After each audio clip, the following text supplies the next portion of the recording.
Bom, boa tarde, pessoal. Nós estamos aqui no nosso último dia de programação das rodas de conversa. Hoje a gente vai ter dois bate-papos. Esse primeiro bate-papo ele tem como tema Guardiões da Memória, Saberes Fazeres Herdados e Legados Continuados. E para fazer a mediação dessa conversa com os nossos artistas aqui, a gente tem o Ricardo Lima. Obrigada, Ricardo. Que é doutor em antropologia, professor do Instituto de Artes e do Programa de Pós-Graduação em Artes da Universidade do Estado do Rio de Janeiro, a UERJ. Ricardo é um grande pesquisador de cultura, curador de exposições e autor de livros e artigos sobre artesanato e artes populares. Vou passar a palavra para ele e ele vai introduzir aqui os nossos convidados. Bem, boa tarde a todas as pessoas aqui presentes. Estão ouvindo bem? Estão, né? Eu quero começar primeiro agradecendo muito a honra que a ArteSol me concede de estar nesse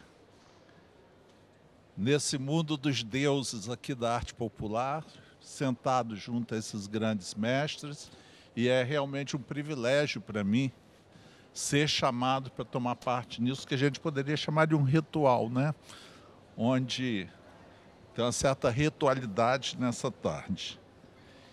E quero já começar cumprimentando, não só agradecer a ArteSol, mas cumprimentar pela iniciativa, porque a ArteSol escreve um dos capítulos da arte popular no país, né? A arte popular não é algo que surge espontaneamente na natureza, como uma manga que deu num pé de manga na beira da estrada, né? A arte popular foi algo construído, e eu definiria assim por volta da década de 1930 do século passado, com o movimento modernista, que nos chama a atenção para uma série de fazeres que não eram percebidos sequer como arte, e que os modernistas são os primeiros, digamos assim, a olhar para essa realidade e dizer, mas isso é arte, né? Isso é arte não aprendida na academia, no plano intelectual acadêmico das escolas, mas é algo resultado de fazeres e saberes que o próprio povo traz consigo, né? E temos que reconhecer o estatuto disso. A partir, eu diria, né, onde eu dou meu corte a partir da década de 30, então, do século passado, que temos os primeiros movimentos que acabam por se tornar maiores na década de 50 em diante, né? É só lembrar que a primeira exposição de arte popular realizada nesse país aconteceu em 1947, quando o Augusto Rodrigues, um arte-educador pernambucano, né, faz uma exposição no Instituto Nacional do Livro, no Rio de Janeiro, para mostrar a arte pernambucana feita até então, né? E é interessante que em 47 o Augusto faz isso, já mostrando a cerâmica de Zé Caboclo, que é o pai da Marliette, né, mostrando as cerâmicas de Vitalino, etc. Mas essa exposição ainda traz muito o ideário romântico, que então vigorava no país, onde tudo isso era resultado do saber. Os saberes populares significava a alma do povo brasileiro, e que, portanto, era algo coletivo e sem autorias registradas nas peças. Em 1949 foi que essa exposição trazida a São Paulo, aqui no MASP, pela Lina Bobardi especialmente, né, e pelo marido dela, né, já trazem no catálogo as identificações dos autores. Isso aqui é um boizinho de Vitalino Pereira dos Santos, isso daqui é o maracatu de Zé Caboclo. Começa a surgir, então, em 49, autorias para essas peças que eram tidas como a alma do povo brasileiro, constituída de anonimato. Então, o que a gente verifica aqui hoje, né, já é parte desse processo que se iniciou lá atrás, né? E que talvez hoje ganhe maior expressão, né, na história dessa construção desse mundo da arte popular brasileira.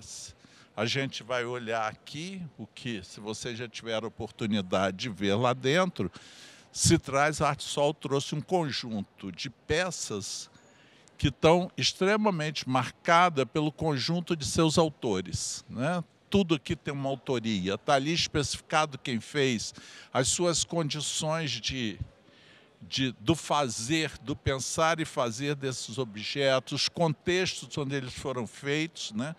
E, inclusive, com a preocupação de fazer pequenos documentários, mini documentários que mostram a história de vida dessas pessoas. Isso, eu que comungo desse universo, me sinto muito feliz e por isso eu cumprimento a Arte Sol pelo trabalho, pelo empenho, por todo o exercício que isso significa. Todos nós, se não sabemos, imaginamos o quanto é difícil trazer uma obra como essa que está ali do Maxson, lá do Acre, né? E o deslumbre que é isso e todos os outros que estão aqui. Então, parabéns, Arte Sol. A tarde não é minha falar, a hora não é minha. Eu quero, então, apresentar os nossos convidados que vão conversar um pouco com a gente sobre tudo isso, né? E, principalmente, focando no tema, né, que a gente destacou para essa tarde, que é Guardiões da Memória, Saberes e Fazeres Herdados e Legados Continuados, né? Quero apresentar para vocês a Marliete, às vezes eu confundo Marliete e Socorro, as duas filhas de Zé Caboclo que estão aqui presentes, mas acertei, né, Marliete? Marliete é uma grande artista, filha do Zé Caboclo, esse que eu já citei aqui, parceiro do mestre Vitalino, que aprendeu muito com o mestre Vitalino, mas que também ensinou muito ao mestre Vitalino. O Vitalino era reconhecido por isso, né? Tinha várias inovações, né, que se deve a Zé Caboclo, como o arame colocado dentro das pecinhas para que elas para ter maior estabilidade. E é uma honra tê-la aqui, porque além de ser legado continuado do que o pai fazia, toda a comunidade do Alto do Moura, a Marliete e a Socorro, quem não foi lá dentro e depois vai ver, são autoras de umas peças que são impressionantes, porque elas conseguiram reduzir o mundo ainda mais. Quer dizer, se a outra geração já registrava o mundo ali numa escala pequena, elas tiveram uma engenhosidade das coisas serem umas filigranas feitas em barro, e eu quero cumprimentá-las por isso. Zé Lourenço é o saber em pessoa, né? O grande mestre da xilogravura de Juazeiro do Norte, que é um polo, né, de construção de xilo e de cordel fantástico, desde a época do mestre Noza, a época do padre Cícero, né? Ele é responsável por uma coisa fantástica, que é a lira nordestina, que ele pode depois falar mais para a gente sobre a lira e o papel importante que essa instituição tem no país também na construção do mundo do cordel e da xilogravura brasileira. Margarida, nossa rainha aqui do meu lado, né, filha de um dos grandes artistas desse país, que foi Ulisses Pereira Chaves, um ceramista, alguns dizem surrealista, outros dizem fantástico, enfim, o autor de uma obra que impressionou sempre muito. E Margarida segue os passos do pai também com uma excelência faz muito grande e faz parte de um grupo, né, de artistas, né, que prossegue a obra do Ulisses e da família do Ulisses, né, porque tem Ulisses, mas tinha também a Ana, irmã do Ulisses, que também faz peças, e por aí vai. Margarida depois fala um pouquinho para a gente sobre ela, Rosana, né, o pai. Rosana é a filha, que prossegue também as coisas e já cria outros modelos de peça, onde você vê o pé centrado na tradição e, ao mesmo tempo, na contemporaneidade.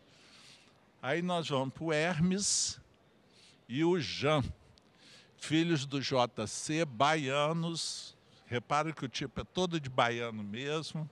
Vão falar dolentemente para a gente sobre o mundo, sobre a vida. JC também foi um grande ceramista, com uma obra bastante individualizada, marcada, e eu fico extremamente feliz. O JC já está com 90 anos, não é isso?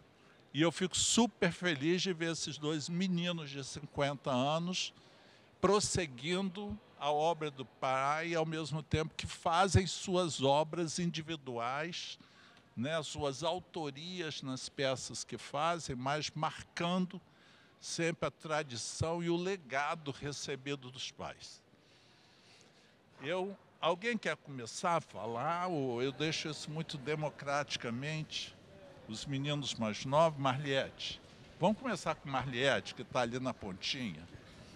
Eu queria que você falasse um pouquinho para a gente do que você faz, como é que é isso, até que ponto o que você faz, que está ligado ao que seu pai fazia, toda essa tradição do figurado no Alto do Moura, até que ponto isso é uma base de conforto para você, ou até que ponto isso é uma camisa de força que você tinha vontade de jogar tudo fora e fazer outra coisa? Então, boa tarde, minha gente. É um prazer enorme estar participando desse momento tão especial para falar a respeito da minha história, da história da minha família, que é um encantamento de vida para mim e para toda a minha família, né? Meu pai faleceu há 51 anos, né? Deixou essa, eu digo que é riqueza, que é herança para mim, para mais os irmãos, que hoje são 7 irmãos artesãos, e tem mais 10 netos, né, do meu pai, e mais 4 bisnetos que estamos dando continuidade à arte. E eu, desde criança, meus 6 anos, que eu já comecei a brincar com barro, e muito encantada com tudo que ele fazia, observando, e comecei a brincar com barro, e aos 8 anos já comecei a fazer para vender. E papai era um pai muito presente em tudo. Chegava da escola, ele deixava a gente à vontade para brincar com barro à vontade. E aí foi quando a gente começou logo, eu, meus irmãos, né, começamos logo a fazer, a vender, a ganhar um dinheirinho.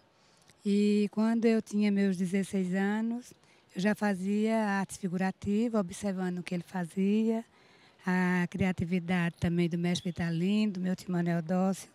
Eu passei já com muita curiosidade, estar sempre copiando o que ele fazia. E aí foi em 73 que ele faleceu, e eu tomei conta mais de um cuidado maior de fazer as coisas e já procurando um mundo diferente. E passei a fazer peças de vários tamanhos. Passei por muitas fases no meu trabalho, mas sempre ligada a esse exemplo que ele deixou, de estar fazendo coisas que retratam a minha região, do dia a dia, do folclore, do religioso. E aí depois eu comecei descobrindo a fazer peças menores. A Socorro, minha irmã, já começou a fazer primeiro que eu. Eu passei a fazer menor que ela e fiquei sendo reconhecida pela arte em miniaturinha. Eu me apaixonei muito pela miniatura e foi onde eu desenvolvi meu mundo criativo, criando muitas cenas que me encantam sobre família, sobre o dia a dia, e vou inventando essas cenas do passar, de repassar, né? A vovó ensinando a netinha fazer crochê, a netinha lendo para os vovô, a vovó contando história, essa coisa de família que me encanta.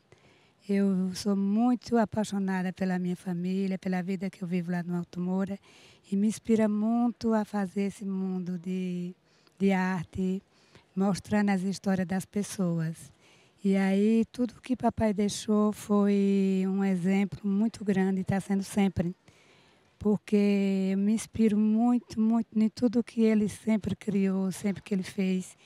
E o dia a dia de hoje está sempre surgindo coisas novas, sempre novidades, e eu vejo que eu estou sempre aprendendo, ensinando. Já ajudei muito a minha família, os que começaram depois, para desenvolver o trabalho. Muitos têm dificuldade, a gente senta, conversa, se ajuda. Eu dou oficina a muitas pessoas lá, palestra contando a história de toda a nossa vida lá, não só minha, mas também um pouco do Alto do Moura. Recebo muita gente na minha casa, estudantes, turistas, e estou sempre dando palestra e algumas vezes oficina. Também saio do Alto do Moura para fazer o trabalho fora. Já viajei muito aqui no Brasil, para o exterior, em vários lugares, e sempre tendo essa parte de demonstração e de divulgar a nossa arte e passando a arte para as pessoas. Hoje eu estou passando o trabalho também para meus sobrinhos netos, que criancinhas já de 5 anos, que já estão brincando com barro e aprendendo. Para mim é uma grande importância, é passar a arte para as futuras gerações. Obrigado, Marlene.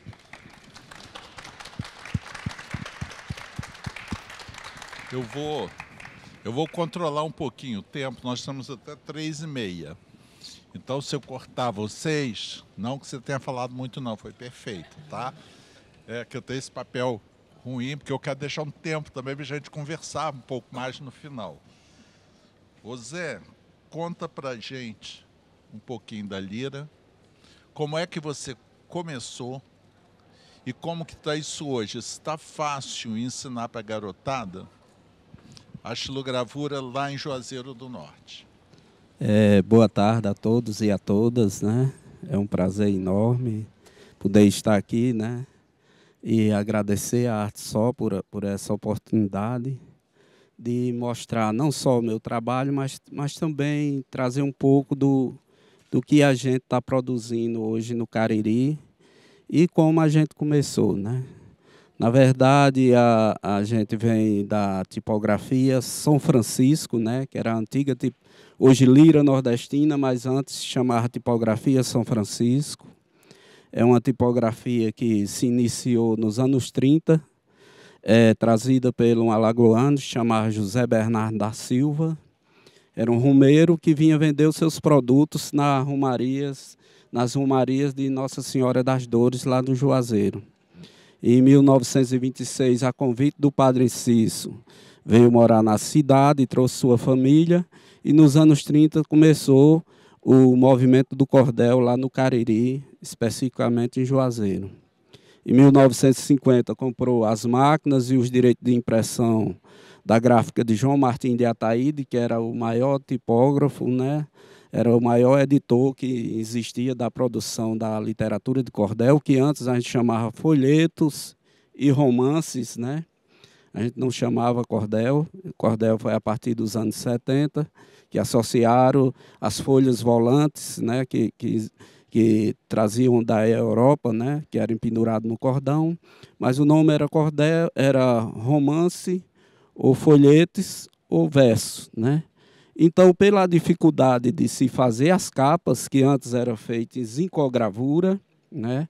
Eram as placas de metal, não é uma gravura em metal, é um clichê, né? Zincogravura, porque na tipografia, quando necessitava de fazer uma imagem, tinha que fazer esses clichês, e esses clichês, às vezes, demoravam 40, 50 dias para chegar lá no Cariri, essas capas.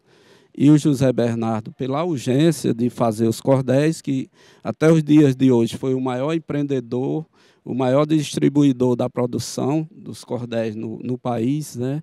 Especificamente no Nordeste. Ele tinha revendedor de cordel que se chamava Agentes em quase todo o país, né? Tinha gente vendendo cordel lá na Amazônia, que era produzido na tipografia. E com isso ele teve a ideia de encomendar os artesãos.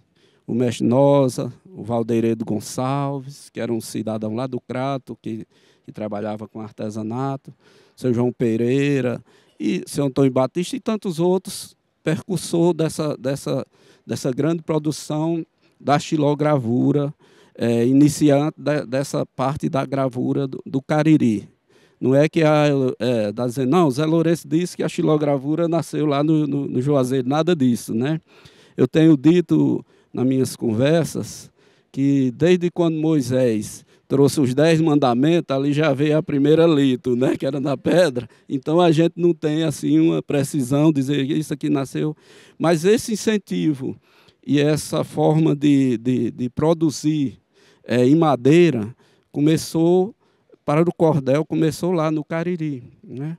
Então o José Bernardo teve essa ideia, que foi muito difícil para ele, né? Porque o cordel era vendido na feira.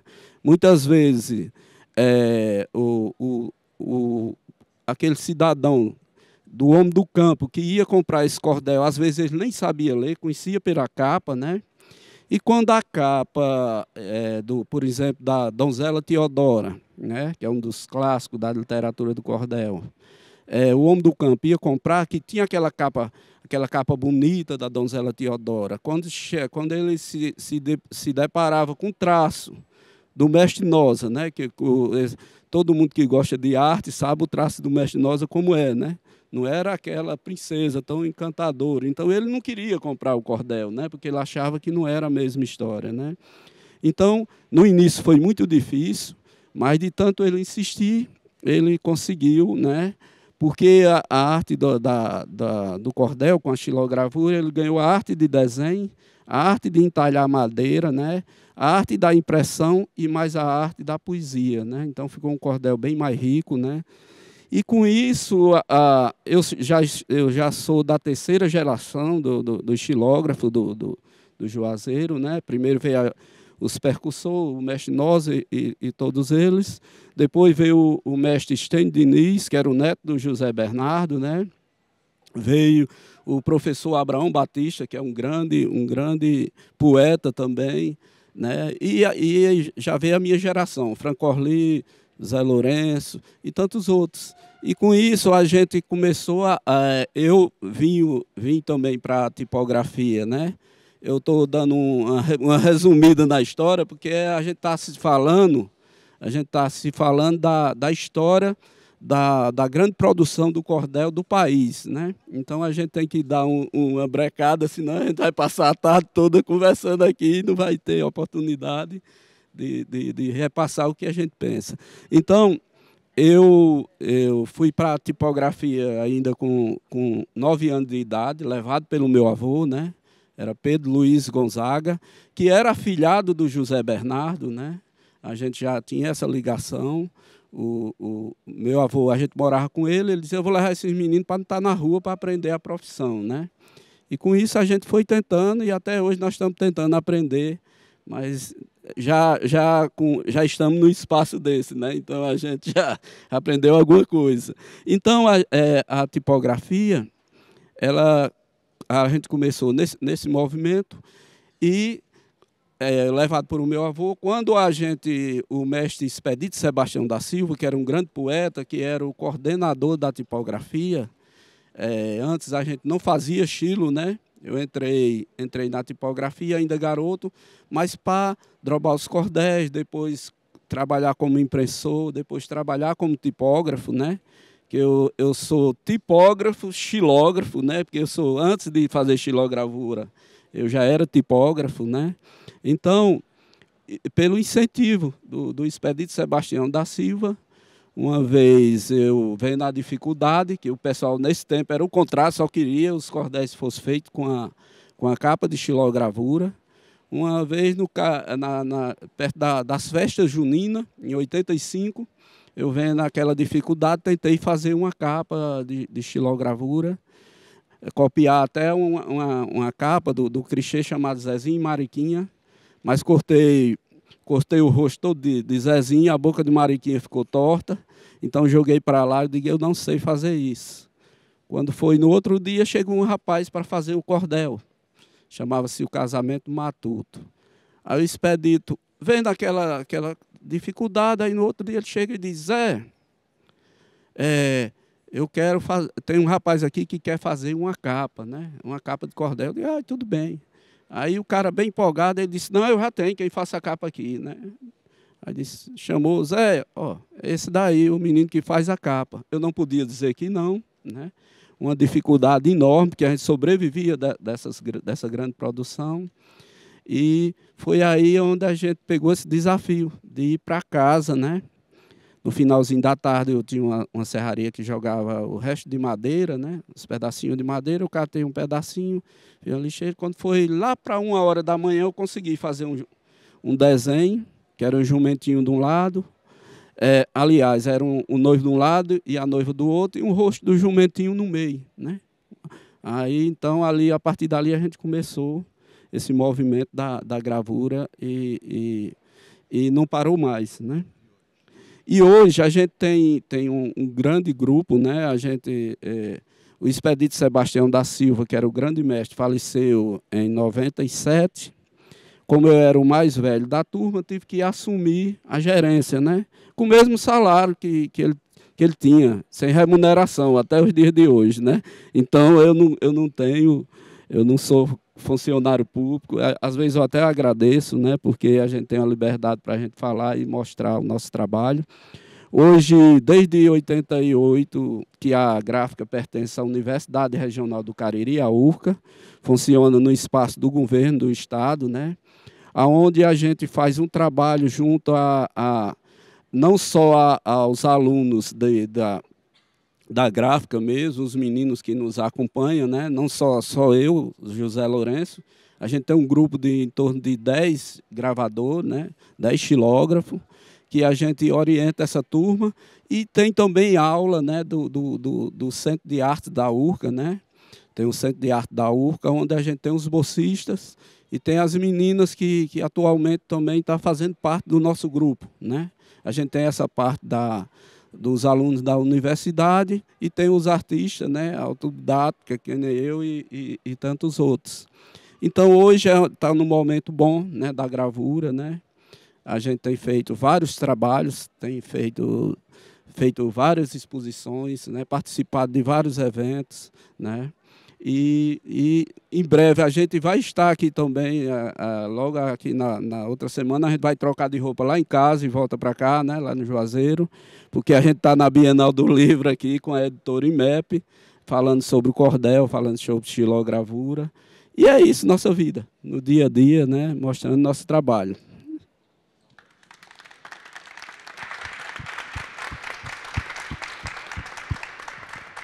Obrigado, Zé.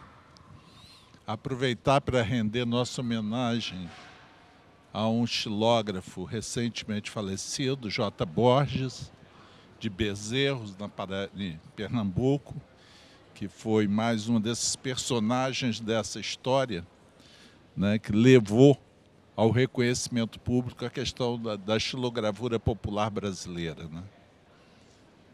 E eu vou perguntar a mesma coisa para a Margarida, como é que ela iniciou, como é que está sendo a passagem hoje. E já que eu lembrei de J. Borges, também querendo homenagear aqui uma grande ceramista, também recentemente falecida, que foi a Noemisa Batista, uma mulher incrível que cria um mundo do barro de uma forma assim impressionante, também do Vale do Jequitinhonha, da próxima Margarida, né? No meu município de Caraí. E eu queria que você falasse um pouquinho de você, do seu mundo para a gente começar a discutir. Eu não sou de falar muito, mas se alguém quiser me perguntar alguma coisa, eu respondo, tá bom? Eu comecei meu artesanato desde os 4 anos. Então, tem 54 anos que sou artesã. Eu aprendi com meu pai, meus avós faziam também artesanato, só que era coisa para casa, sabe? O tecido doméstico, que eu sempre falo. Aí, aos 4 anos, meu pai aprendeu a fazer a cerâmica, aí começou a ensinar nós, colocava nós para brincar, dava um pedacinho de barra, a gente ia brincando. Aí, nisso, ele começou a fazer escultura, nós fomos crescendo e aprendendo com ele. Aí nós começávamos, não sabia terminar, ele terminava para a gente. Aí desse jeito nós fomos começando. Até um certo tempo, aí nós mesmos já começamos a fazer as nossas, nós já pintava, já queimava.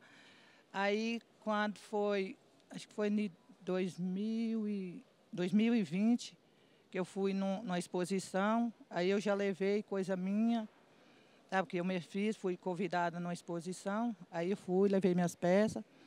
Aí, quando foi em 2000, antes, estou falando, antes ela faleceu em 2006, agora faz 18 anos, e eu sinto muita falta, sabe? Quando a gente ia para esse lugar, ela é a pessoa que dava a gente o maior apoio, sabe? Para ir para esses cantos.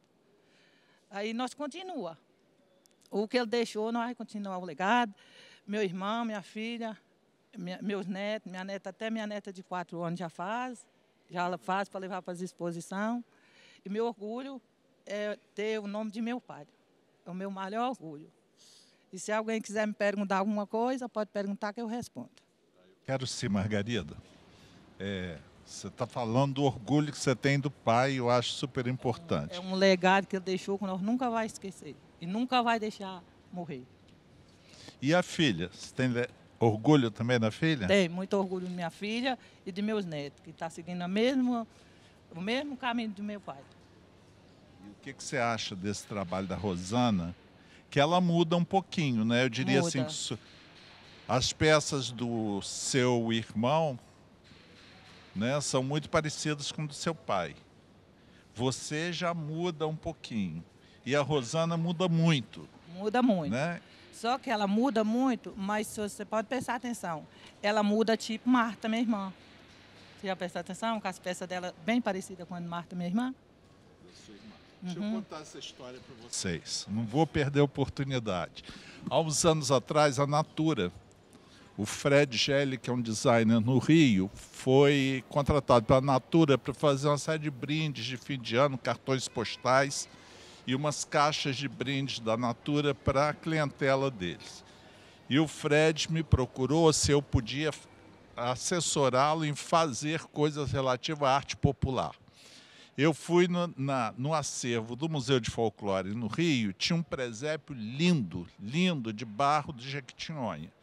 E eu olhei lá, Marta.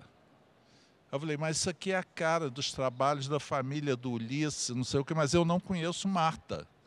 Não conheço. Aí acabei entrando em contato com aquela senhora lá de Caraí, como é que chama? Dona Glória, que falou, não, tem Marta sim, porque eu já achava que era erro do museu em registrar peças com nome de artista que não tinha. Ela falou, não, tem a Marta sim, filha de Ulisses, e mora em São Paulo.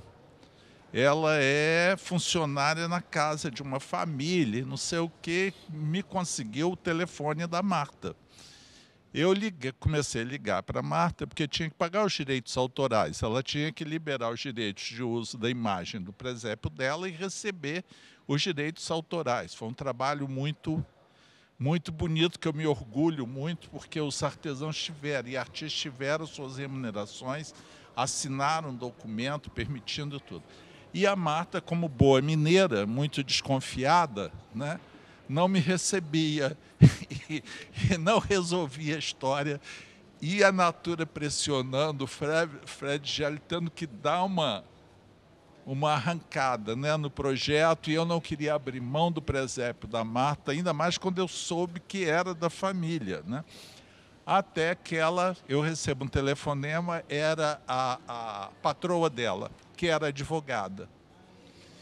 E vira para mim, olha, eu estou ligando porque a Marta trabalha aqui na minha casa há muito tempo e está dizendo que o senhor está ligando insistentemente para ela e ela nunca... Eu falei, eu expliquei todo o caso, né?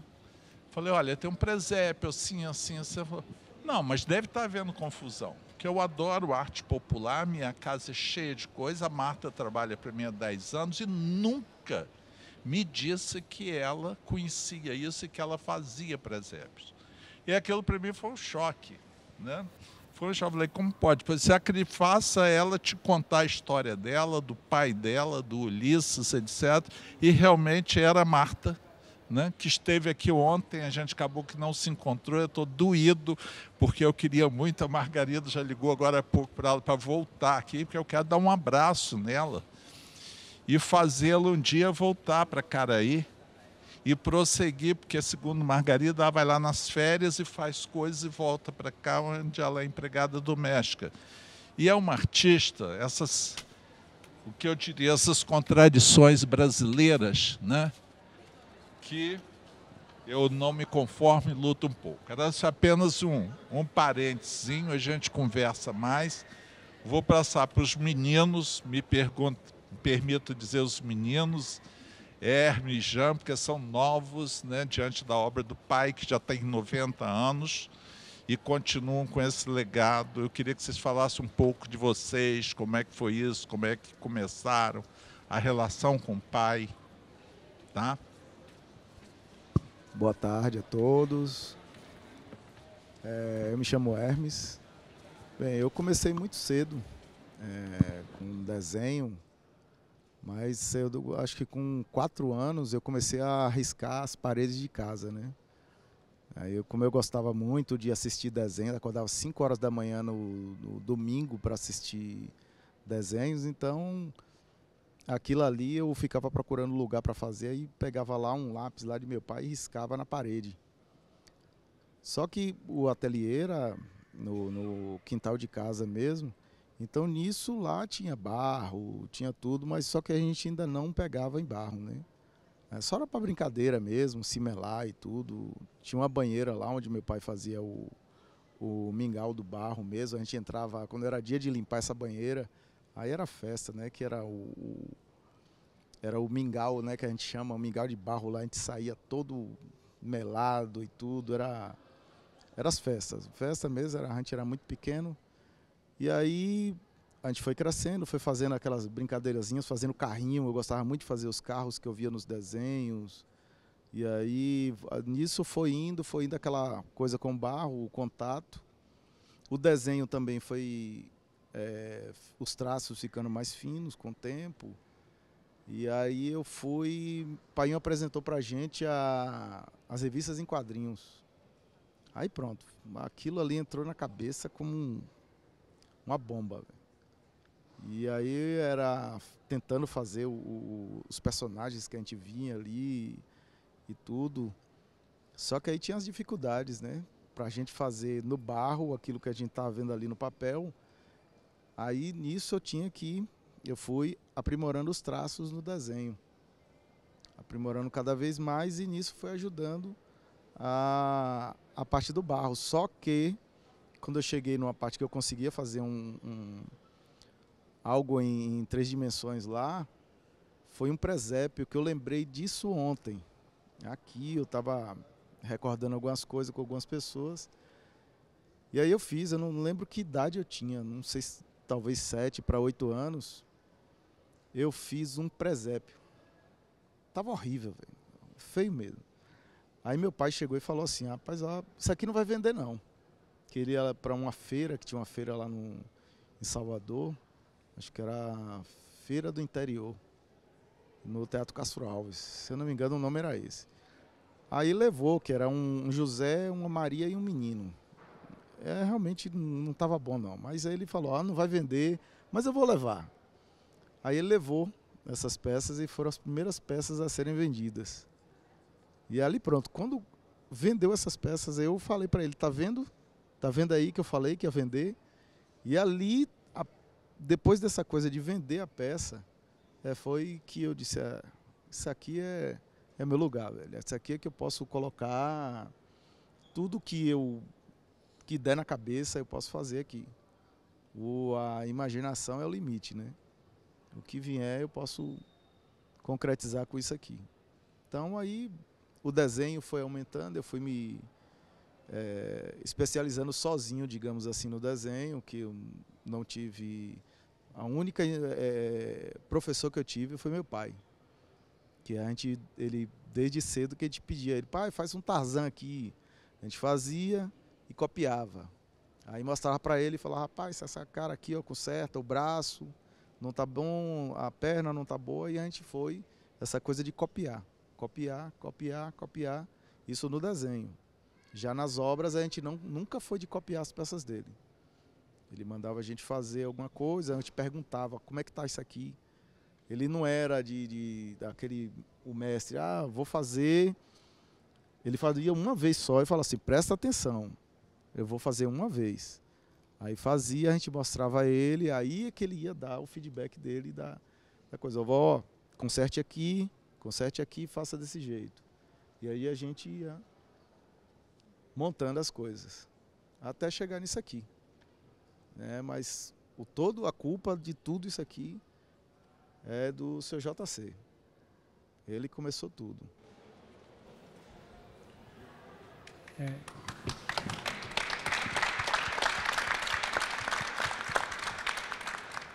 Bom, eu queria dizer que é uma satisfação enorme estar aqui representando meu pai, né, junto de mestres aqui, filhos de mestres.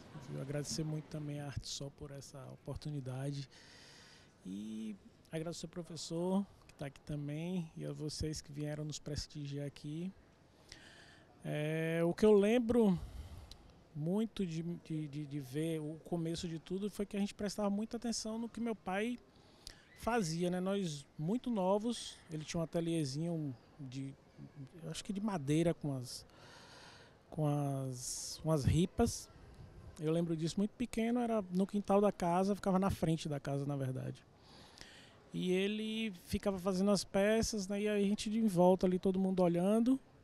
E aí muitas dessas peças, depois que ele saía, que todo mundo saía, alguém, eu fui um desses, que pegava as peças, né, por curiosidade, era muito novo, e aí pegava, às vezes quebrava, que era uma peça sem estar queimada ainda. Aí quebrava, aí aparecia no outro dia, reunia todo mundo, ele, quem foi? Aí todo mundo escondia isso, né? Não foi eu, não foi eu, não foi eu. Eu mesmo já fiz isso várias vezes e sempre falei, não fui eu, né? Quebrava a peça e eu escondia. Até que um dia ele falou, não, pode falar quem foi, que não vai ter problema nenhum. E eu teve uma dessas vezes que eu falei, foi eu, meu pai. Aí ele, não, tudo bem.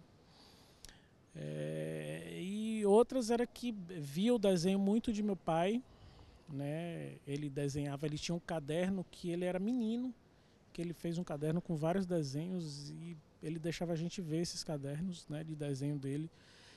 E acabava que todo mundo queria ficar com uma daquelas folhas dos desenhos dele, né? Aí todo mundo arrancava e isso acabou se perdendo, nós todos crianças.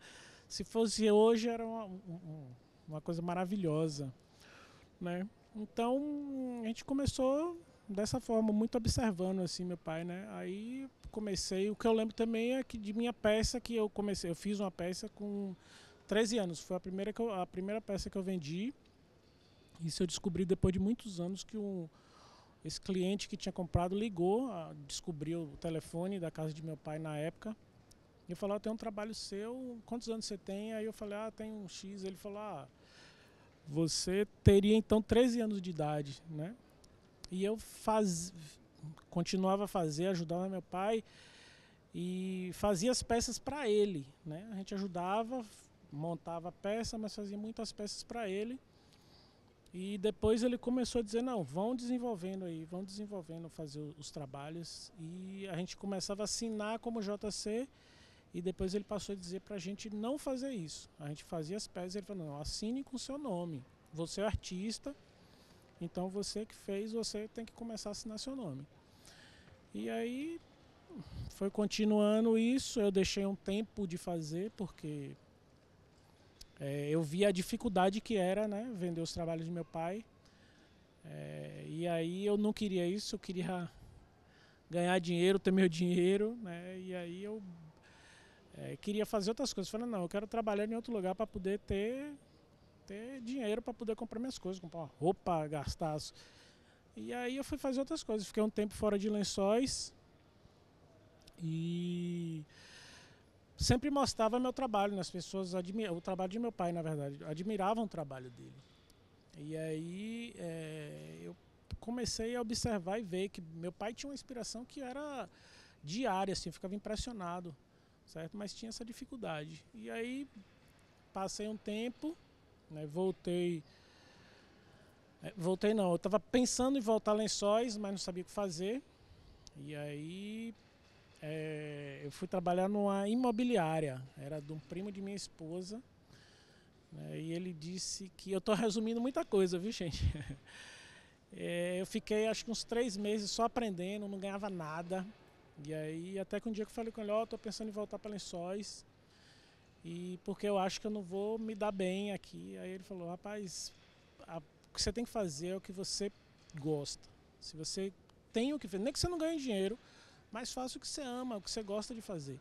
E era o que eu tinha ideia, a vontade de pegar na argila, mas tinha dificuldade que eu não sabia onde encontrar. Até que eu falei, vou voltar para Lençóis, vou passar uns dias em Lençóis e vou ver o que acontece. E aí foi daí que eu voltei, certo? Porque eu tinha muito amor pelaquilo, de querer continuar, e estava com outra cabeça, né? Com outra ideia de como fazer, como alcançar aquilo. Até que entrei numa rodada de negócios, e aí conheci várias pessoas muito importantes, certo? Que abriu muito espaço para a gente, certo? Para mim, para Hermes, para meu pai. E aí, hoje a gente está aí, continuando, certo? Meu pai é uma pessoa maravilhosa. Até hoje, quando vê as peças da gente, que eu vou queimar na casa dele e mostro algumas vezes. Ele, Ave Maria, meu filho, que peça linda. Nós o admiramos, mas ele também admira muito a gente por isso. E assim, eu acho que ele se sente orgulhoso com isso.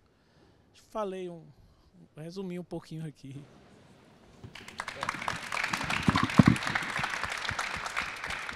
Maravilha. Eu tenho uma curiosidade que eu vou perguntar a vocês, especialmente os filhos do JC e a Margarida. Uma pergunta para os dois, para os três, né? Com relação ao aprendizado dos pais de vocês. Porque a Marliette, a gente sabe que o Zé Caboclo veio de uma tradição de fazer os brinquedinhos de uma comunidade inteira que fazia brinquedos, e de repente esses brinquedos não são mais vistos como brinquedo de criança, mas como objetos de arte, né? Quando o Augusto Rodrigues fala, isso aqui não é só brinquedo, isso aqui é arte. É arte popular, né? A tradição da xilogravura também, a gente sabe que vem desde lá, como você citou, o mestre Noza. Mas eu tenho curiosidade de saber a origem do JC. Como é que ele cria essa obra, a partir do quê? Porque ele não vem de uma comunidade, uma tradição de mexer com barro. E a mesma coisa, depois eu queria que Margarida falasse também um pouquinho. A Margarida vem de uma região, né, onde é muito comum que a mulher mexa com barro. Eu, inclusive, estou com uma exposição lá no Rio agora, no CRAB, aproveitando para fazer um merchandising, quem quiser assistir uma bela exposição da dona Isabel, né, da grande bonequeira de Jequitinhonha, comemorativa dos 100 anos do nascimento dela, passa no CRAB, no Rio de Janeiro. E a gente tem uma seção lá que eu digo que, se a gente for contar nos dedos, não tem 10 homens que façam cerâmica no Jequitinhonha, porque sempre foi um ofício ligado às mulheres. Inclusive o termo tradicional era paneleira, né? A mulher que mexe com barro é paneleira, não era isso, Margarida? Enquanto paneleiro não era o homem que mexia com barro, era o homem homossexual. Então essa palavra até hoje não é muito aplicada do contexto do Vale de Jequitinhonha, né? Hoje o termo artesanato surgiu nesse universo, a maioria dos artistas, artesãos, então, se entendem como artesãos. Paneleiro jamais, paneleira sim. Mas enfim, como é que o Ulisses surge também dentro desse universo fazendo figuras de barro, que são poucos? Não chegam a 10 realmente. Eu queria saber isso do JC e do Ulisses. Se vocês podem falar um pouquinho sobre isso. Nem eu sei explicar, sabe? Por causa que lá em Nicaraí mesmo, antes era só meu pai, né? Que era o único homem que era artesão. Hoje tem mais, acho que só 2 pessoas, inclusive o sobrinho de Noemisa. Mas antes, tempos atrás, era só meu pai. Eu também não sei explicar como que começou, por causa que eu era muito pequena, quando ele começou. Igual você falou, só tinha paneleira. Mas quando ela começou, ela era muito pequena, porque eu tinha 2, 3 anos. Eu não lembro a primeira peça que ele fez, sabe? Ele fala que veio da imaginação, né? Sempre, depois que nós cresceu, ele falava que ia dormir, sonhava, e que ele buscava também as imaginações nas estrelas, na lua, no sol, na árvore, na água. Aí que vinham as visões que indicava ele as peças que ele fazia. Aí quando ele ia dormir. Aí quando era no outro dia, que ele levantava, ele amassava o barro e conseguia fazer as figuras, aquelas figuras que ele faz. Mas no começo nem eu lembro. Ele começou, era muito pequena. Certo. É, porque ele começou, eu tenho 58 anos, né? Tem 53 que eu faço. Eu não lembro da primeira peça que ele fez. Cedo, né? É, comecei cedo. E o JC, vocês sabem como é que ele começa? Rapaz, o que ele contava pra gente é que no lado da casa lá de meu avô tinha um pessoal que fazia lapinha. Vocês sabem o que é lapinha? Não, né? Era os presépinhos. Os presépios ali feitos de barro cru. Esse barro não era queimado. Era pintado com óleo, com tinta a óleo, e levava para as feiras para vender. E aí, como tinha um colega dele de rua, aí eles iam para lá para ficar vendo o pessoal fazer ali aquelas pecinhas. E pegava barro lá e eles iam brincar, ia fazer uns boizinhos, tentava fazer, né? Na verdade não era nem fazer nada, era tentar fazer ali, ele olhava e tentava reproduzir o que ele via. E aquilo ali encantava ele, às vezes ficava assim, deitado, olhando de pertinho como é que fazia.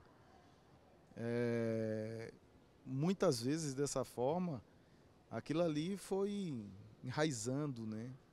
Ele como ficava, ele ficava encantado com aquele pessoal que fazia essas bonequinhas e como eles pintavam, porque as cores nossas, eu acredito, né, que essa coisa de ter cores pelo que ele via o pessoal ali pintando, mas com tinta a óleo, né?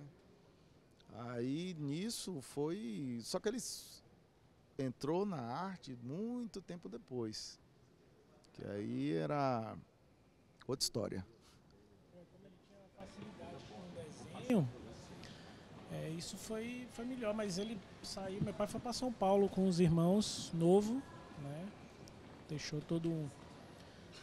o pai e mãe, mas foi para São Paulo novo, e aí passou alguns anos lá, e depois voltou. Quando ele voltou, ele já veio com a ideia assim de fazer algum tipo de arte, né? Como ele tinha facilidade com desenho, isso foi mais fácil. E aí depois ele foi conhecendo o pessoal em Salvador, trabalhou com Caribé, Caribé fazia os desenhos e pedia para ele ajudando ali a esculpir, né? Pelo menos a história que ele fala, e com outros artistas também que ele trabalhou e conheceu. E aí ele fazia isso, e a partir daí foi que ele foi desenvolvendo o trabalho dele. Mas ele não teve assim alguém, certo? A não ser essa admiração com o pessoal que fazia esse tipo. Aí acredito que mais por causa da facilidade em desenhar, né? Ele tinha esse dom. Eu tenho lembrança, né? Inclusive tem nas minhas peças, né? Essas peças que estão expostas aqui, tem muito trabalho da zona rural, né? Que que a gente via com meu pai. Ele era agricultor e a gente tinha a oportunidade, morava numa cidade perto do Juazeiro. Eu morava com meu avô e às vezes eu ia visitar eles. E eu via aquele processo da lavoura, né? E também a gente nasceu e se criou no meio lá no Juazeiro, especificamente, quase desde o tempo do Padre Cícero, era incentivo até do padre ter uma oficina em casa, né? E eu fui criado junto com meu avô. Minha avó fazia cerâmica, né? Fazia louça, né? Que chamava louça, as panelinhas de barro, os pratos, né? Então eu fui criado nesse ambiente do artesanato, né? Minhas tias faziam chapéu, para vender para a rumaria, né, para os rumeiros. Outros faziam as esteiras de palha de carnaúba para fazer enrolar rapadura. Então a gente se criou nesse movimento artístico, né, cultural, lá da região do Cariri. Então essa minha arte, né, ela veio mais a gente pode dizer do cordel mesmo, da xilogravura, a raiz mesmo, da gente perceber das pessoas, mas da família mesmo, a gente não tinha assim uma pessoa que pudesse, um xilógrafo, nada disso, né? A gente se espelhou mais nas obras desses percussores da xilogravura, né? E depois a gente começou a criar os nossos próprios passos, né? Mas é mais desse ambiente em que a gente teve a oportunidade de ter o Patativa do Assaré circulando lá dentro da tipografia, a gente ainda é garoto, poeta Pedro Bandeira, João Bandeira e tantos outros mestres que nos inspiraram. E a gente mora numa região onde é fértil a inspiração, né? A gente tem os grupos de tradição, onde ele fala Lapinha.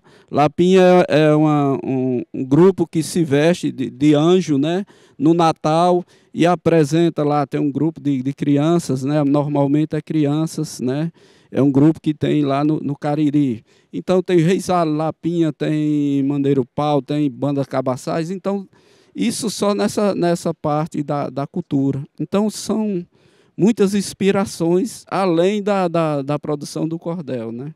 Mas assim, de lembrança do meu pai, mas a inspiração mais da zona rural mesmo, do trabalho dele, né? Se deixar eu falar, eu vou falar a tarde todinha, então eu vou deixar porque... Eu vou falar um pouquinho da história da infância do meu pai. Papai nasceu no sítio Campos, um povoado da zona rural de Caruaru, o mesmo povoado que o mestre Vitalino nasceu. E os meus avós já eram muito amigos dos pais do mestre Vitalino, já tinha muita amizade. E quando meu pai tinha 2 anos, que foi em 1923, meus avós se mudaram para o Alto do Moura, porque minha avó já trabalhava com barro e na época se chamava arloiceira. Fazia jarras, panela, potes. E como no Alto do Moura passa o rio Ipujuca, onde tem bastante barro, que até hoje a gente trabalha com ele, então eu acho que meus avós se mudaram para lá, a gente acha que era por conta de encontrar com mais facilidade o barro. E meu avô, como era agricultor, e também ele era barbeiro. Ele, aos finais de semana, cuidava das pessoas, fazer barba, cortar cabelo. Então, eles foram morar no Alto Moura e a minha mãe já era de lá do Alto Moura, já nasceu lá e eles já ficaram amigos. A minha mãe foi criada com a avó. A minha bisavó também era artesã, trabalhava com brinquedinhos. E mamãe começou com 7 aninhos fazendo as panelinhas, os brinquedinhos. E os dois já fizeram amizade, né? Papai tinha 7 anos mais do que mamãe e já fizeram amizade, se criaram junto. E meu pai chegou até fazer viagens assim, eles iam a Caruaru para a feira vender os brinquedinhos deles junto a pé. Era 7 quilômetros de distância, não tinha transporte, né? Aí eles iam a pé, de madrugada. Meu avô tinha um animal, colocava nos caçoar as peças mais pesadas, que era o pai da minha mãe. E aí os outros levavam na cabeça os balainhos de cipó com os brinquedinhos e tinha outras pessoas também da família que ajudavam a levar a pé, vendia na feirinha de Caruaru, lá na rua 15 de novembro. E o que sobrava deixava guardada nos depósitos e voltava com a feira para casa, todos a pé. E aí logo, papai, quando ficou um rapazinho, se apaixonou por mamãe, se casaram, tiveram 11 filhos. E aí só conseguiram criar 8, 4 casais, e 3 morreram criancinha. E aí eles sempre viveram lá no Alto do Moura. Papai era muito envolvido com a comunidade. Ele fazia um trabalho muito importante na Igreja Católica.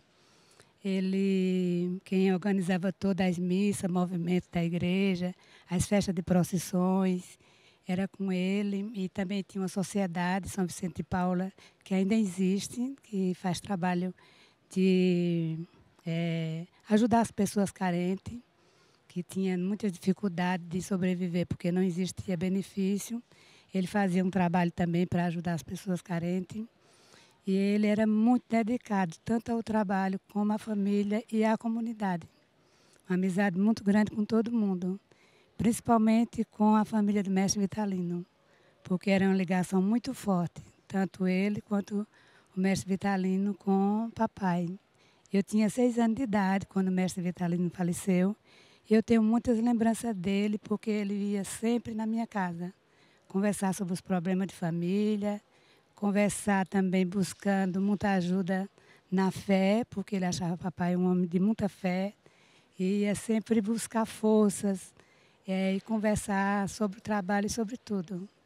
Então, assim, a história do meu pai no Alto Moura foi uma história muito forte, que até hoje as pessoas ainda admiram.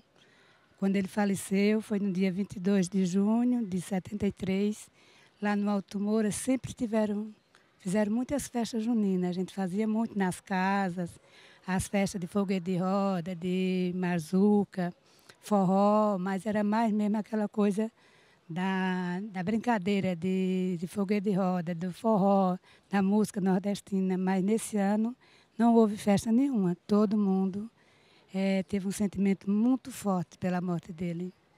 E também foi uma coisa muito importante que aconteceu na vida dele, que em 1972 ele foi convidado para participar de uma exposição em Paris. Um ano antes que ele faleceu, né? E não deu para realizar essa viagem, porque quando ele recebeu o convite, ele ficou bem animado e disse que ia. Nós ficamos assustados. Papai, que lugar é esse? Que a gente achava que o estrangeiro, o exterior, era coisa de outro mundo, né? Mas ele, tão corajoso, eu vou preparar-me.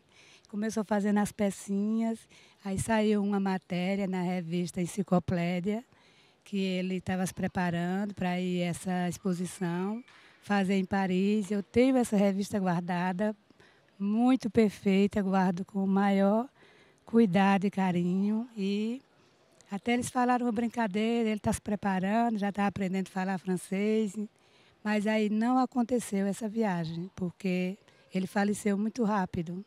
Antes de 1 ano do convite, ele ficou doentinho e faleceu.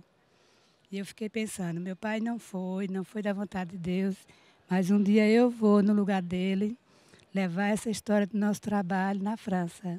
Em 1993, em junho, eu estava viajando na França para levar o trabalho da gente e a história dele, de todos nós.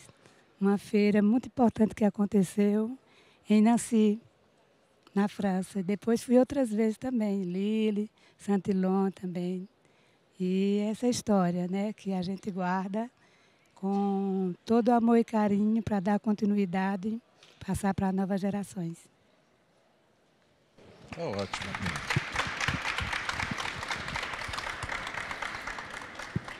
Nós dispomos ainda de 20 minutos. Eu queria passar a palavra para vocês, quem tiver perguntas, quiser conversar.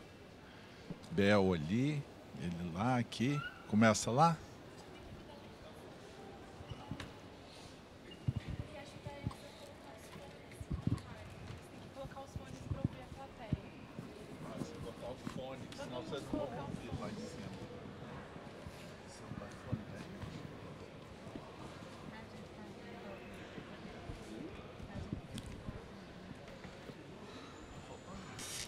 Zé, você tem fone?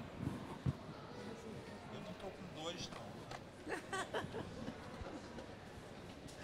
Não tem ruim. Falta um fone.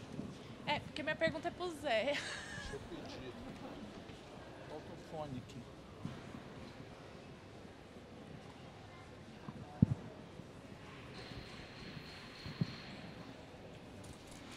Vocês estão ouvindo aí? Estamos. Primeiro eu queria agradecer pela mesa, por ouvir vocês. Eu já tive o privilégio de conversar com vocês antes da exposição, né? Porque eu fiz a pesquisa. E eu queria fazer uma pergunta para o mestre Zé Lourenço. Eu queria pedir, Zé, para você contar um pouquinho para a gente do começo assim, da xilogravura, mas da parte mais técnica. Porque uma coisa que eu achei muito maravilhosa, assim, que você me contou um pouquinho, é que esse começo tem uma relação com os entalhadores do mestre Noza, né? Tanto que a madeira que vocês usam é a umburana, a mesma que eles usam. E falar um pouco sobre as ferramentas. Já tinha goiva naquela época?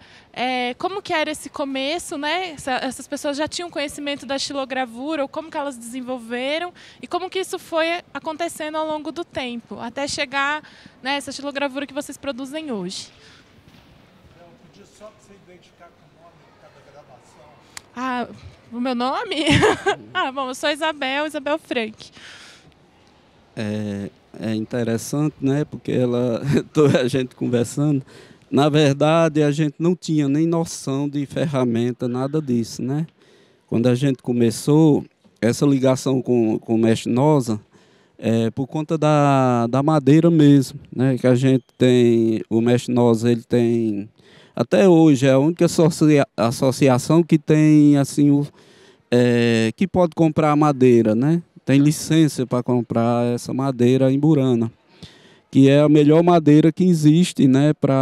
Não só para xilogravura, mas para escultura, né?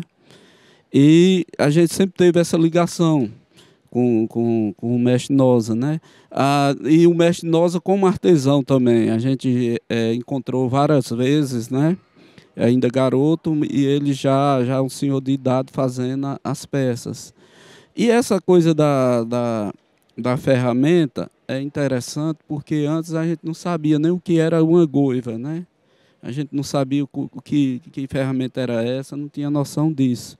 Então a gente pegava aquelas faquinhas de serra mesmo, aquelas serras estarrete que serra ferro. Quando quebrava, a gente dava o maior valor, porque a gente amolava e fazia uma faquinha para fazer Ou então trabalhava com estilete, esses estiletes comum.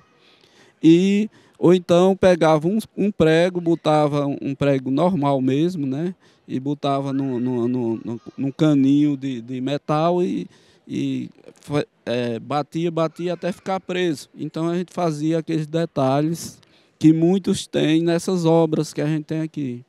E até hoje a gente tem uma diversidade de ferramentas, né? Até umas ferramentas muito, muito boas, mas a gente ainda usa o estilete, né? Eu não sei fazer detalhes precisos, linhas, essas coisas com outra ferramenta a não ser um canivete ou um estilete, porque a gente aprendeu a trabalhar assim, né?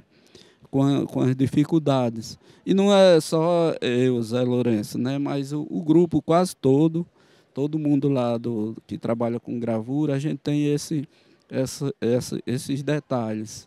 Tem um detalhe interessante, né? Falando assim de trabalho, porque a xilogravura, vocês percebem que a gente tem muito a ver com a história do cordel, né?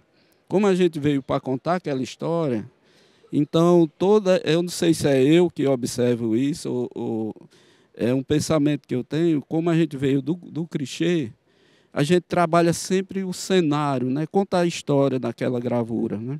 Por exemplo, tem um agricultor aqui e ao mesmo tempo tem o campo ali onde o habitat daquele agricultor, né? Onde ele trabalha, onde o movimento, tem um cachorrinho ali, tem a vaca ali, tem tal. Então tem todo aquele cenário por trás dos personagens, né? Então até hoje a gente tem isso, né? Tem essa forma. E até hoje a gente tem dificuldade também de ferramentas, né? Porque a gente compra essas ferramentas, esses conjuntinhos, que eu compro um conjunto daquele com 12 ferramentas. Eu uso 2, né? As outras para mim não servem para nada, porque não dá para fazer nenhum detalhe. Então é mais ou menos essa pergunta. Oi, boa tarde. Meu nome é Alessandro.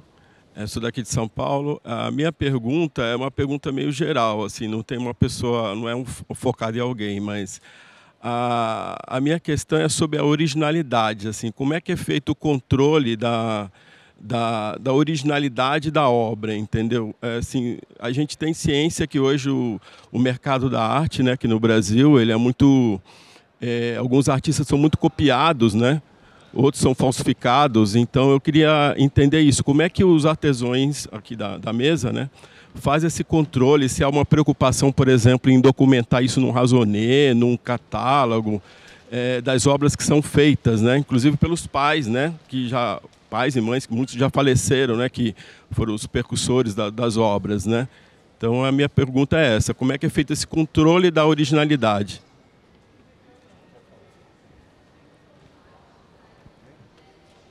Bom, a gente fotografa as peças. A gente tem, assim, sempre que meu pai faz um desenho ou faz alguma peça em si, como aquele quadro que está lá, no dia que ele estava desenhando, eu fiz logo um videozinho dele desenhando no quadro. Então ali a gente serve sempre de documento, né? A gente não tem uma coisa... Antes se perdeu muito pelo fato de não ter uma câmera, não ter acesso a nada assim para fazer catalogar as peças. Então muitas peças já foram. Meu pai já entalhou um barco que ia para Porto Rico. Meu pai já entalhou uma mesa inteira, mesa muito grande, assim, de mais de 2 metros, que também não tem esse... Hoje em dia, todos os prédios que tiverem nomes de orixás em Salvador tem trabalhos de meu pai. São mais de 12 painéis de talhas de madeira de cedro verdadeiro, de 2 metros por 1. E todos eles estão bem conservados. E tem mais de 40 anos. Então, nisso, e tem a assinatura dele lá, né? Apesar com o passar do tempo, está lá a assinatura dele, que não tem como tirar, né? Ali tem a marca dele em todos os trabalhos. E nisso, no meu caso mesmo, é assinar e ver se alguém dá para fazer uma cópia aí, né? Eu mesmo não consigo fazer uma cópia minha. Não consigo, tanto que meus rostos mesmo é tudo um diferente do outro. Então, cada peça é uma peça. Eu acho também, né? Por causa que eu mesmo faço minhas peças, todo mundo fala que parece com a do meu pai. Mas eu nunca copiei nenhuma peça dele. Eu faço parecida, mas eu acho que ninguém consegue copiar a peça do outro. Primeiro porque vai ter a assinatura da pessoa, né? Igual a minha mesmo. Tem meu nome, tem a cidade onde eu moro. Né? Ninguém, acho que nunca vai conseguir. Mesmo que se conseguir, se a pessoa conhecer bem a arte da pessoa, vai descobrir na hora que não é o autor daquela peça. Que eu mesmo conheço. Lá onde eu moro mesmo, tem muitas pessoas que copiam dos outros. Só que quando eu vou para a feira que eu levo, eu sei de cada um. Lá é 50 artesãos. Eu conheço peça de cada um. Cada um eu conheço. E conheço a peça e a assinatura. Se for a assinatura da pessoa, eu conheço. Se não for, eu sei também que não é.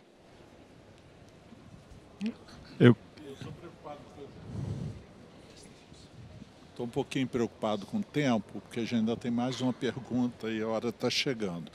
Só queria não deixar também de falar alguma coisa sobre isso que você levanta, né? Alguém, eu acho que foi Marliette. Não, foram os meninos que falaram do tempo que o pai, né, falava: vocês não tem que só botar JC, vocês podem assinar as suas peças.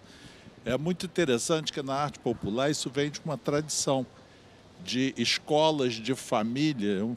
Eu com Marliette aqui presente, eu me lembro muito que na família do Vitalino, durante um certo tempo após a morte dele, a família inteira continuou a produzir bonecos e botar o carimbo do Vitalino nos bonecos.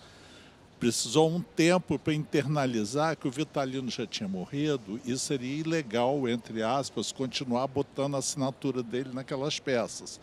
porque a produção era muito comunitária. Era essa coisa de um fazia dentro de casa, com a família toda fazendo, participando da construção daquela obra que era muito coletiva. A ideia de originalidade, no sentido de autoria, é uma ideia muito ocidental nossa, né? De que a arte é uma arte assinada. Essa arte de um tempo, de um legado histórico maior, era uma arte muito coletiva, né? Onde a mãe da Margarida ou dos meninos que fazia panelas, faziam potes, por exemplo, não se preocupava em assinar, porque era uma coisa que não participava do universo, esse que a gente está aqui construindo no dia a dia, que é o mundo da arte, né? É essa preocupação. Alguém queria falar aqui ou já? Eu só queria falar um pouco a respeito da história do trabalho do meu pai. Todos os trabalhos que ele fez, ele sempre tinha assinatura, né? E logo depois que ele faleceu, teve 3 irmãos meus. Foi o Paulo Rodrigues, o Antônio Rodrigues e a Helena Rodrigues. São os 3 irmãos mais velhos. Eles passaram uma fase curta assinando os trabalhos como Zé Caboclo Filho. Mas aí eu já trabalhava desde criança e comecei a assinar o meu trabalho, a Socorro também e a Carmélia, que são as outras irmãs. Começamos a assinar como o nome da gente, né? E eles 3 passaram por essa fase, mas depois logo mudaram. Começaram a assinar os nomes próprios. E o Horácio, que é o mais novo, também começou o trabalho dele assinando Horácio Rodrigues. Então, todos os lugares que a gente vê o trabalho de papai, tem bastante nos museus, no Rio de Janeiro, no Museu do Pontal, no Museu do Folclore. Em Caruaru tem um Museu do Barro, que é em homenagem ao meu pai, que é o Museu Zé Caboclo, que no momento, Espaço Zé Caboclo, no momento está desativado, em reforma. E em outros museus que no momento eu não estou lembrando, que tem trabalho dele, de todos nós, no Museu do Nordeste também no Recife, que tem toda a marca do nome, da assinatura da gente, né? E a gente tem esse cuidado grande de colocar também, que é de Caruaru, do Alto do Moura, porque é muito importante, né? Essa marca é muito importante, porque o trabalho da gente vai para o mundo inteiro, né? Para o exterior, para vários países a gente já vendeu, né? Então precisamos ter muito cuidado, né? com essa parte aí, não é? Para que seja bem identificado e não ser copiado, né?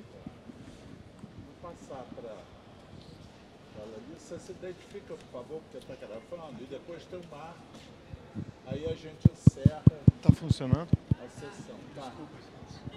Então, boa tarde, eu me chamo Ilana. Primeiro, eu queria fazer um comentário sobre essa pergunta que foi feita antes. Eu tenho a sensação que a gente tem 2 lógicas paralelas, né? Eu acho que os artistas, as famílias, elas reconhecem quem fez a peça, claro, mas o mercado de arte, que está longe, que não conhece a comunidade, tem uma certa exigência. Ele quer prova de que aquilo é autêntico de vocês. Porque ele não conhece as 50 pessoas, né, como a senhora falou. Então, eu acho que a gente fica nesse dilema, como é que a gente prova para o mercado lá em São Paulo, ou no Rio, né, que essa peça realmente foi feita aqui nessa comunidade, aqui por essa família. Um jeito que eu vi aqui nessa feira é um certificado que vem junto com a peça. Eu não estou dizendo que essa é a única forma ou a melhor forma, mas eu vi isso aqui. E eu achei interessante que as peças que são vendidas aqui vêm com o nome de quem fez, com aonde se comprou aquela peça, que é uma tentativa de garantir que não é cópia. Então é só um comentário, porque eu acho que de fato a questão não é simples de resolver, né? Até porque o próprio certificado pode ser falsificado daqui a pouco. É né? verdade. Então é um dilema eterno, né, Ilana? Mas a pergunta... Eu posso ainda fazer a pergunta? Sim, desculpa, eu quero um comentário. A pergunta é uma curiosidade minha, né, para os artistas todos, se vocês têm peças nas suas casas, se vocês guardam peças que vocês fizeram e que são muito especiais, que não são vendidas ou que não são expostas. Tanto peças de vocês como peças de outros artistas também que vocês admiram. Então, se vocês têm suas coleções também, além de serem criadores. Então, para quem quiser falar, obrigada. Eu gostaria de ouvir de todos, que é uma pergunta importante. Marliete, tem peças suas na sua casa? Eu tenho peças minhas, inclusive tem algumas que eu recebi prêmio no Salão de Arte da FENEARTE, que acontece em Olinda, em Pernambuco. É uma cena que é a cópia, assim, um autorretrato do meu pai, Zé Caboclo, do meu tio Manuel Dós, que era irmão da minha mãe, os dois trabalhando, que foi um momento que eles trabalharam junto. Tenho também uma cena de uma noite de núpcia, que eu ganhei um prêmio. Aí tenho essa peça guardada desde 2005, como também algumas peças dos anos 90 e dos anos 80, algumas coisas que eu guardo com muito cuidado para até ver a evolução do trabalho, né? E também tem um noivo a cavalo que eu fiz, uma réplica do trabalho do mestre Vitalino, que nos 100 anos do mestre Vitalino, nós fomos convidados a fazer trabalho homenageando o mestre. E a família, os filhos, eles autorizaram a gente fazer só para participar desta comemoração. Então, eu fiz um noivo a cavalo olhando a peça do mestre no livro, e essa também está lá, nunca vou dar fim. Tem também outras peças também que eu guardo, e também não só minha, como também de pessoas amigas. Eu tenho peças do Cláudio, de Capela, de vários artesãos do Alto do Moura. Umas que eu comprei, a maioria que a gente troca, faz troca, também dá presente. Eu tenho dos filhos do mestre Vitalino do Amaro, eu tenho do Severino, da Maria José, e de outras pessoas também, que são muitas, no momento não dá para falar, que eu guardo assim com muito carinho, mostrando às pessoas que vão até na minha casa, até porque eu acho muito importante falar dos outros.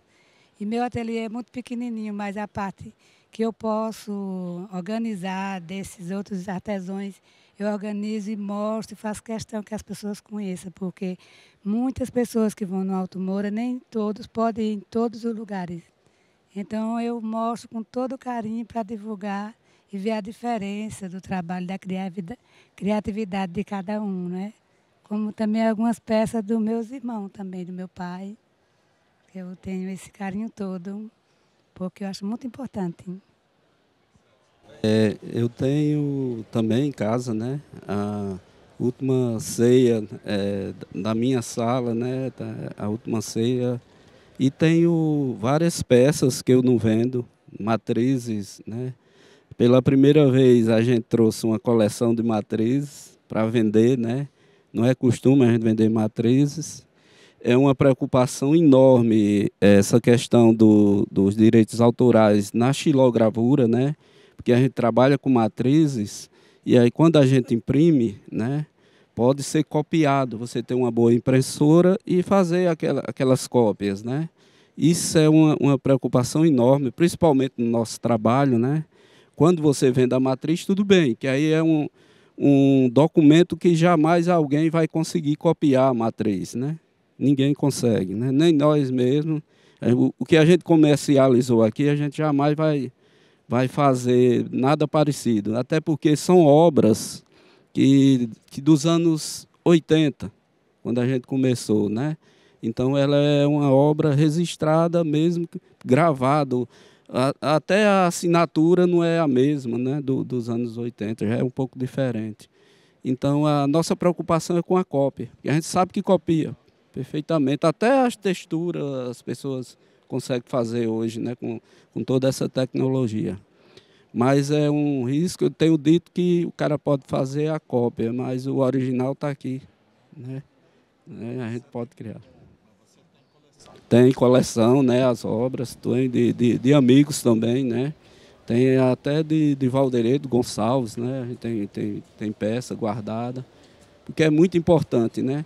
A primeira coisa que a gente pensa é o artista, ele tem que ter a sua arte dentro de casa, né? Se ele não puder ter a arte dele, se ele se preocupar só em vender aquela arte, se ele não tiver o sentimento de ter aquela arte, né? Não vale a pena, né? Então a gente tem que ter eu tenho o maior carinho nas minhas obras e da dos amigos também que a gente tem em casa, né? Eu também tenho. Eu tenho meu pai, de Noemis, a minha e de minha irmã, que já é falecida. Só desses 4 que eu tenho. E tem de minha mãe também. De minha mãe e de minha tia Ana. Não tem nenhuma opção de Tenho peças, na verdade eu tenho um quadro meu que eu pintei, mas assim, uma peça que eu tenho de meu pai e de Hermes foram que eu tinha uma loja, né, e aí uma pecinha quebrou, uma pontinha de um índio que ele fez, uma cabeça de índio que quebrou e eu levei para casa, e uma de meu pai, mas não tenho peças minhas. Na verdade, assim, eu tenho a vontade de ter muito peças de outros artistas, ter uma coleção, mas eu acredito que meus trabalhos eu faço para as pessoas, né? Então eu pretendo ter um dia, certo? Algo que eu sinta muita... Que eu queira ter aquela peça que eu fiz, mas eu acho que o que eu faço, eu tenho certeza que o que eu faço são para as outras pessoas, então eu prefiro que elas admirem e eu tenho isso gravado, né? Meu pai, a gente sempre tira peças dele lá, porque se não tirar ele vende tudo, velho. Ele mesmo quer comercializar, chama as pessoas para ir lá. Eu lá, não, essa aqui vende. Eu, não, essa aí não vende não. Ele sempre quer vender as peças que estão lá, né? Mas tem algumas peças dele lá. Agora, dos outros artistas, ainda não. Que minha casa está em reforma, mas vou ter peça de outros artistas. E minha, porque minha também eu não tenho nenhuma, né? Eu, uns anos, acho que bastante anos até, eu sequestrei 2 quadrinhos de meu pai e tá lá em casa. Mas é as únicas peças que tem. Aliás, acho que tem mais um também lá que são pedaços de madeira assim. Mas só tem essas. Minha não tem nenhuma. Bom, a gente tem um tempinho? Só uma pergunta rápida. Não, é uma pergunta rapidinha para a Marliette, acho que em especial. O Alto do Moura é um grande celeiro de ceramistas, enorme. E as pessoas se inspiram muito no sucesso do outro. Eu queria entender um pouquinho como isso acontece versus a coisa da proteção da sua identidade, do seu traço. Queria entender um pouquinho como é que funciona isso. Pode ser uma coisa breve, mas só para a gente entender um pouquinho. Porque tem muita gente, todo mundo ali é ceramista, as pessoas elas se inspiram muito no sucesso, no resultado que o outro teve e contam quase a mesma história. Então, eu queria entender um pouquinho como é que você consegue distanciar isso do autoral. Então, como já tem muita gente que copiaram o trabalho que eu criei, mas aí o que eu vejo é o seguinte, é que não fica igual. Eu crio uma cena, uma pessoa costuma copiar, porque a gente não consegue evitar, não é? Essa história de cópia, mas não fica idêntica, né? Fica bem diferente a qualidade, o tamanho, não é? E assim, o que mais fica próximo ao meu trabalho é aquelas pessoas que eu ajudo. Tem pessoas que eu estou com dificuldade, não estou conseguindo fazer um trabalho direitinho. Já aconteceu de pessoas parentes, pessoas amigas, eu ajudar, sente aqui, vamos trabalhar junto. Eu ajudo você a melhorar o seu trabalho, porque você vai poder vender seu trabalho com mais qualidade, vai poder ganhar mais dinheiro. Já fiz muito e faço, mas aquele cuidado, porque também eu fico incentivando as pessoas a criar, fazer trabalho diferente, porque é muito prazeroso. A gente, na arte, no nosso trabalho, está sempre evoluindo a criatividade, faz muito bem a vida, né? E aí eu incentivo esse lado aí, ó, você melhora o trabalho, eu lhe ajudo, mas procure uma expressão que seja própria, que vá seguindo o seu mundo, para que não fique aquela coisa de copiar, de estar buscando sempre o que a gente faz, que não faz bem. O bem mesmo é a gente tirar da gente, né? Vir da gente, aquela expressão do que a gente tem dentro da gente. Aí eu sempre incentivo esse lado e sem evitar que possa ajudar as pessoas, né? Porque eu gosto muito de ajudar as pessoas, incentivar, começar o trabalho também. Eu já dei cursos, né, até de pintura, que nem todo mundo consegue fazer uma distribuição de cor e misturas de tintas que a gente usa. Eu também ajudo nessa parte, mas com aquele cuidado com as pessoas para que faça esse trabalho assim, né? Se realizando, procurando seu próprio mundo, sua própria criatividade. Bem, eu acho que a gente encerra aqui. Quero agradecer a presença de todos, agradecer uma vez mais a ArteSol, ao Marco, pelo convite, né, de estar aqui hoje, nessa tarde. Agradecer muitíssimo aos nossos artistas, artesãos, né, pela obra que eles realizam, e dizer que nessa história toda, né, de construção desse mundo da arte, eu vejo dois movimentos, né? Um é o fazer artístico dessas pessoas, como a gente tem aqui 5 exemplos, né? A capacidade de criação, de protagonismo, de força. E o outro lado é o que eu venho batendo muito na minha trajetória de estudioso desse campo, é a importância que nós temos nesse país do desenvolvimento e fortalecimento das políticas públicas de apoio ao artesanato e à arte popular, né? Todos os grandes movimentos que a gente vê, né, seja Alto do Moura, Caruaru, lá na década de 30, 50, 40, 50, seja o Vale do Jequitinhonha, com movimento a partir dos anos 70, com a criação da Codevale, né, são locais onde a arte popular floresceu com vigor extremo. E que se não tiver política pública nesse país, se a gente tiver ministério fraco, se a gente tiver ministro fraco, se a gente tem políticas fracas, né, de defesa desse universo, ele desaparece. Que é como eu falei no início aqui, para mim a arte popular não é fruto de uma mangueira na beira da estrada que dá fruta e derruba manga no chão o tempo todo. Essas coisas têm que ser cuidadas, têm que ser regadas, né, têm que ser apoiadas e desenvolvidas. E nesse sentido que eu quero, mais uma vez, parabenizar a ArteSol, né, e o Marco que se juntou com a ArteSol para fazer esse trabalho lindo que a gente vê, que é um trabalho de fortalecimento disso, de dar importância e reconhecimento para esse campo, para esse universo, que não existe por si só, né? Ele é fruto de trabalho, de vigor, que vem dos artistas, mas que vem também dos organismos públicos, dos pesquisadores. E, já falando isso, eu já convido a vocês para a próxima mesa, daqui a pouco, às 5 horas. 5, né? 5 horas, onde a gente tem 2 pesquisadores para falar para a gente sobre as reflexões que eles trazem sobre esse campo da arte popular no país. Obrigado, gente.